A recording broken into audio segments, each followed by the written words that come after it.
Hello guys, कैसे हैं आप लोग। आज हम बात करेंगे बहुत ही इंटरेस्टिंग इंसान के बारे में। वो है एलॉन मस्क। कौन है एलॉन मस्क?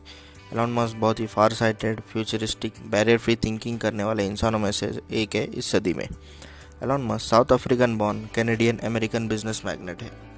एलॉन मस्क जैसे लोग सदी में 2 से 4 लोग ही पैदा होते हैं। लगभग 100 साल में 2 से 4 लोग ही ऐसे पैदा होते हैं। ये फ्यूचर को कंट्रोल करना जानते हैं, एनविजन करके।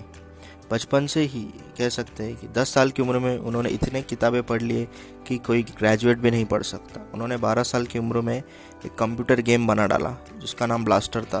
उन्होंने उस गेम को $500 में बेच दिया एक ऑनलाइन कंपनी को। उनका फोकस इस चीज़ पे था कि प्रॉब्लम सबसे बड़ी प्रॉब्लम नहीं है, सबसे बड़ी प्रॉब्लम सोल्यूशन ढूंढना है। Looking for the solution is the biggest problem, ऐसा उनका कहना है।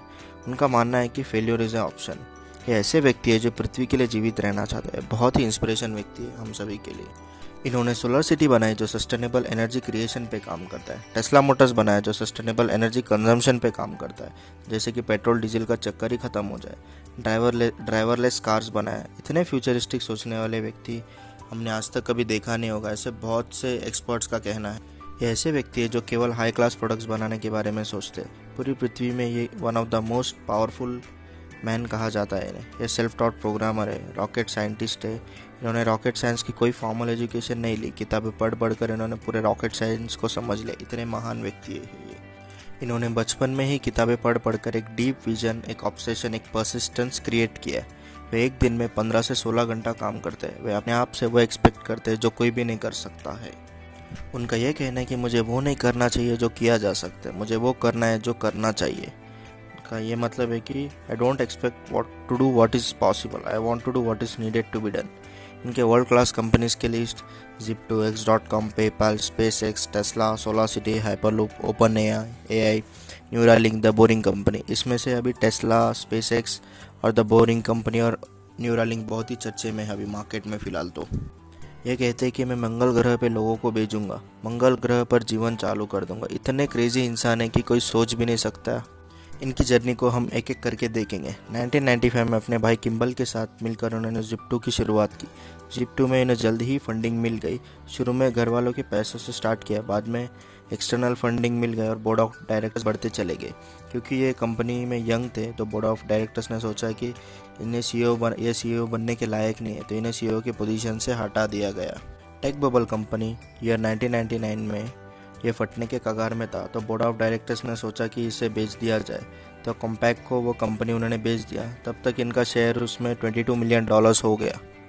ये पूरा $22 मिलियन उन्होंने एक एक करके फ्यूचर प्रोजेक्ट्स में इन्वेस्ट किए। उन्होंने नेक्स्ट तुरंत चालू कर दिया X.com, जो ऑनलाइन ट्रांजैक्शन कंपनी थी।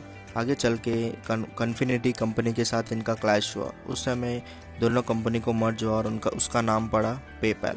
पेपैल आज दुनिया भर में फेमस है। उस कंपनी को स्टार्ट करके और इसको इतना बड़ा रूप देने वाले इंसान एलॉन मस्क ही थे। उनका सीटीओ, चीफ टेक्निकल ऑफिसर और सीईओ एलॉन मस्क के बीच में, दोनों के बीच में बहस हुई कि इसे लाइनक्स में रखा जाए या विंडोज़ में। तो उस बहस के चक्कर में सीटीओ ने बाकी बोर्ड ऑफ डायरेक्टर्स को अपने साथ लिया और एलॉन मस्क को सीईओ के पोजीशन से हटा दिया गया। उस कंपनी से बाहर होते हुए उस समय एलॉन मस्क की जो शेयर वैल्यू थी वो $165 मिलियन पहुँच गई। उन्होंने फ्यूचर प्रोजेक्ट्स में इन्वेस्ट करना स्टार्ट कर दिया। तो उन्होंने सोचा कि मैं रॉकेट मैन्युफैक्चरिंग कंपनी बनाऊं, जो जैसे कि उन्हें कोई रॉकेट साइंस की फॉर्मल एजुकेशन ली नहीं, तो उन्होंने रॉकेट साइंस का बुक पढ़ना स्टार्ट कर दिया। उन्होंने एक कंपनी स्टार्ट किया जो आज बहुत ही फेमस है और उनके सीईओ है स्पेसएक्स।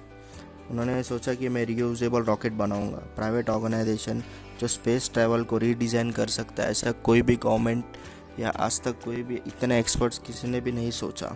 इंटरेस्टिंग फैक्ट ये है कि उन्होंने ये बोला कि रॉकेट को ऑर्बिट तक पहुंचाने की बात यही लो कॉस्ट में पहुंचाऊंगा और उस रॉकेट को फिर से मैं धरती पर लाऊंगा और उसे रीयूजेबल रॉकेट बनाऊंगा।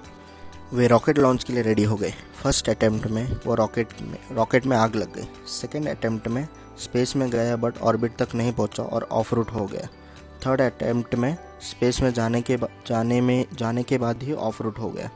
3 बार में उनका इतना नुकसान हो गया, जितना भी पैसा था सब ख़त्म हो गया। उनका एक्सटर्नल फंडिंग, सभी सोर्सेस से उनका पैसा पूरा ख़त्म हो चुका था। पर उन्होंने बोला एक और ट्राई करूँगा। बहुत ही क्रेजी इंसान थे। तो उन्होंने कुछ अनाउंसमेंट किया कि मैं 4th लॉन्च बहुत कुछ ही महीनों में करूँगा। इस इंडस्ट्री में इतने कम समय में कोई रॉकेट लॉन्च करना बहुत ही मुश्किल है। इनका रिस्क फैक्टर बहुत ही हाई था, तो फोर्थ लॉन्च में ये बहुत ही सक्सेसफुल हो गए और नासा से इन्हें $1.5 बिलियन का प्रोजेक्ट मिला। ये सेल्फ टॉट प्रोग्रामर है और सेल्फ टॉट रॉकेट साइंटिस्ट है। इतने महान व्यक्ति इस सेंचुरी में हमें बहुत ही कम देखने को मिल सकता है। टेस्ला मोटर्स में भी इन्होंने पैसा डाला और जल्दी कंपनी ने इन्हें CEO घोषित किया। टेस्ला मोटर्स एक इलेक्ट्रिक कार मैन्युफैक्चरिंग करती है।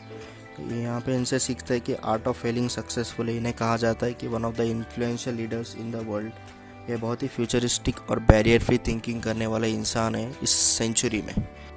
हम एलॉन मस्क जैसे लोगों से बहुत कुछ सीख सकते हैं कि जैसे कि इनका रिस्क फैक्टर बहुत ही ज़्यादा था और इन्हें नए नए चीज़ों को ट्राई करने के बहुत ही पैशन था और अपने कंपनी में ये 15 से 16 घंटा काम करते हैं हर रोज़। तो गाइस, मेरा एक्सप्लेनेशन आपको पसंद आया तो प्लीज़ लाइक, शेयर और सब्सक्राइब कीजिए। Thank you.